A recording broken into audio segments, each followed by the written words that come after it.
In this lesson, we're starting a Viper that is already up and running, and we'll learn how to taxi to the runway and take off. Before we taxi out though, let's set up a few more items that we did not cover in the cold start lesson. Press spacebar when you're ready. On the altimeter, verify the current airfield altimeter setting of 30.04 inches mercury is set. You may rotate the pressure setting knob with the mouse wheel to select a new setting if it becomes necessary. We also verify the altitude display on the HUD matches the altitude on the altimeter within plus or minus 75 feet. Barometric altitude is displayed on the scale on the right side of the HUD. Press spacebar to continue. Then select between electric and pneumatic modes with the lever.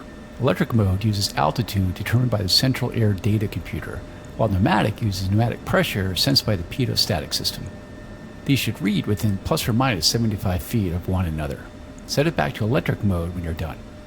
Put simply, the altitude displayed on all sources should match with no significant errors. Press spacebar to continue. Now, set up your anti-collision, position, and formation lights as you desire. The formation lights, or slime lights, are low-intensity green lights that aid in close formation flying. Position lights are red and green lights to mark the left and right sides of the aircraft, and the anti-collision light is the white strobe on the tail. Typically, all lights should be on and flashing for taxi and takeoff unless blackout conditions are necessary. When done, press spacebar. Time to set up your internal lights. The top three knobs on the interior lighting panel control the intensity of the lettering of the panels themselves. The two console and instrument dials control floodlighting of the left and right consoles and instrument panel. The malfunction indicator light switch sets the intensity of the caution and warning lights. You may also enable a flashlight at any time using the keyboard command Left Alt and L. Experiment with these and press spacebar when ready to move on.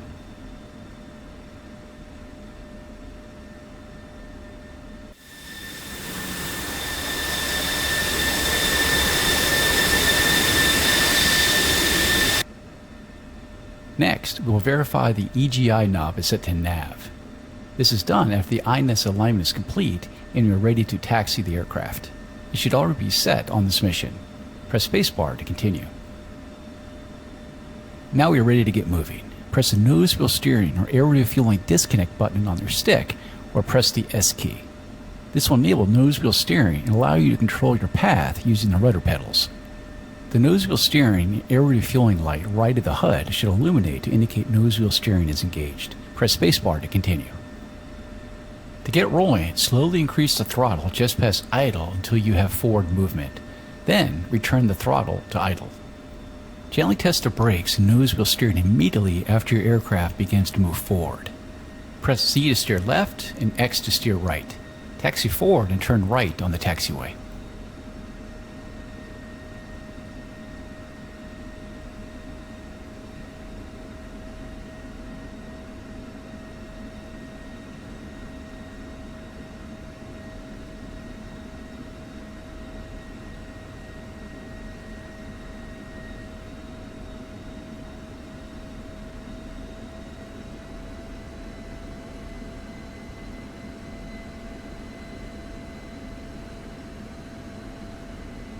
Okay, now we're on our way. Max taxi speed in F-16 is about 30 knots, but be sure to slow down to about 10 knots for turns.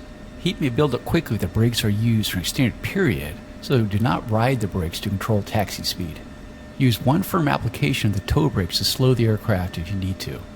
Keep the throttle idle and only advance it if you need to speed up. Let's turn left and hold short of the runway. Come to a stop as you approach the runway and we'll make sure that the aircraft is ready for takeoff.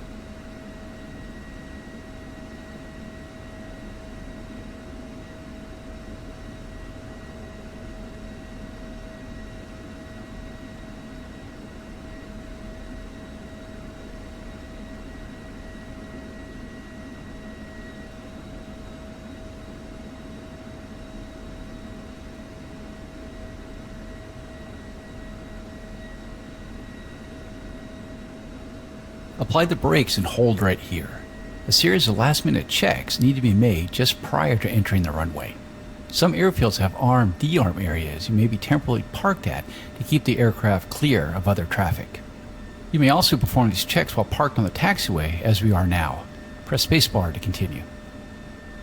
First, set the probe heat switch to probe heat. They should be done at least 2 minutes prior to takeoff if icing conditions exist. Delay selection of probe heat as long as possible prior to takeoff if icing is not expected to prevent overheat and damage to probe components. Next, verify the alt flap switch is set to normal. Then, just inboard the manual trim panel, check the needles on the trim indicators are centered. This is the final verification the trim settings are correct for takeoff and have not been inadvertently changed. Center them if you need to using the trim knobs or the trim controls on your stick. Press spacebar to continue.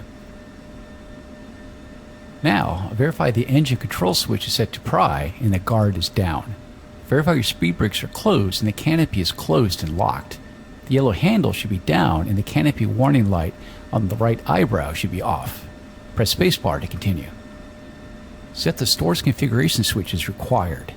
In general, set Cat 1 for air-to-air loadouts without external wing tanks. Set Cat 3 for air-to-ground loadouts or any loadouts with external wing tanks. We have external fuel tanks and air-to-ground stores loaded, so set it to Cat 3. Press spacebar to continue.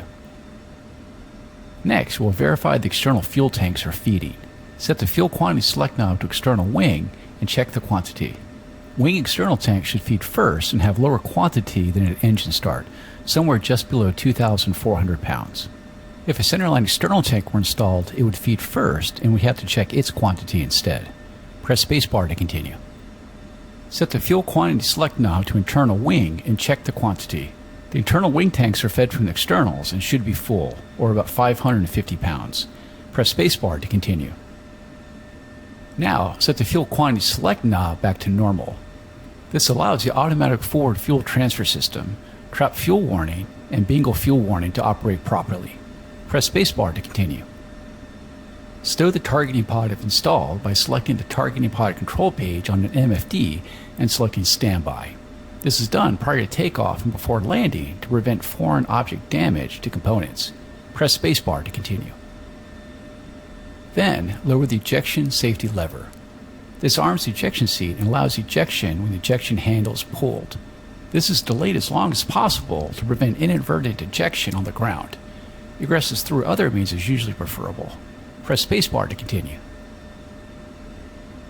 Last, check that the engine oil pressure is reading normal between 15 and 65 psi and all caution and warning lights are out. Press spacebar to continue.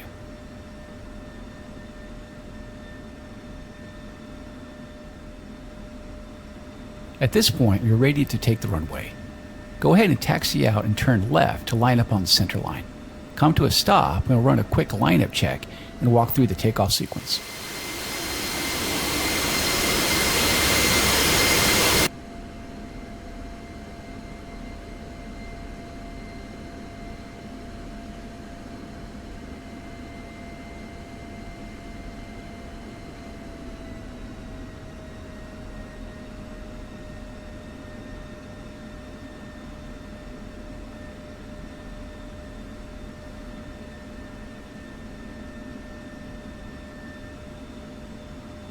Okay, roll forward until you're lined up with the runway and hold the brakes. Verify the parking brake is disengaged and the anti-skid switch is set to anti-skid. This will prevent the brakes from locking up and blowing your tires if you need to abort the takeoff and come to a stop quickly. Press spacebar to continue. This is going to go quickly, so I will describe the entire sequence, then we will run through it step by step. First comes the lineup check. You will keep the brakes held, run the engine up to 90% RPM, and check for normal indications on your engine instruments. You will release the brakes, increase throttle to full, and engage the afterburner. Maintain track down the runway using your rudder pedals, ZNX. You will disengage the nose wheel steering about 70 knots when the rudder becomes effective.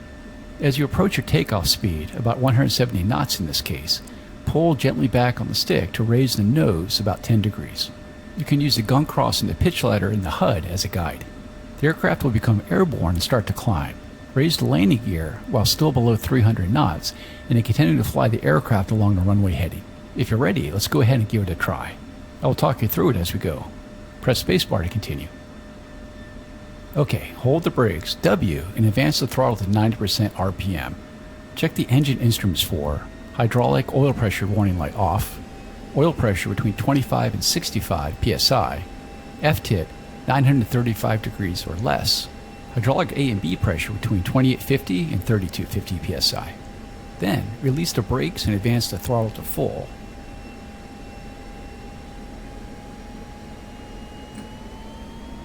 Now, use gentle rudder inputs Z and X to maintain track down the runway.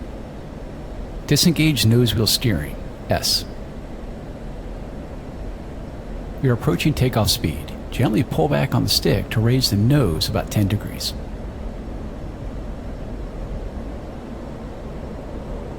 Okay, we are airborne. Raise the landing. For release the landing as the trailing edge flaps retract, so be sure to maintain the climb.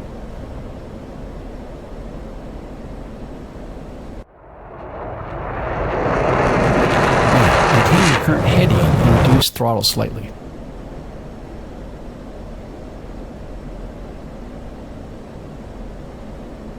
Congratulations, you have just taken off in a Viper.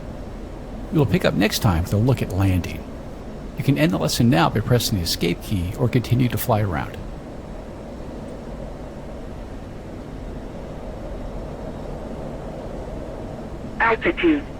Altitude.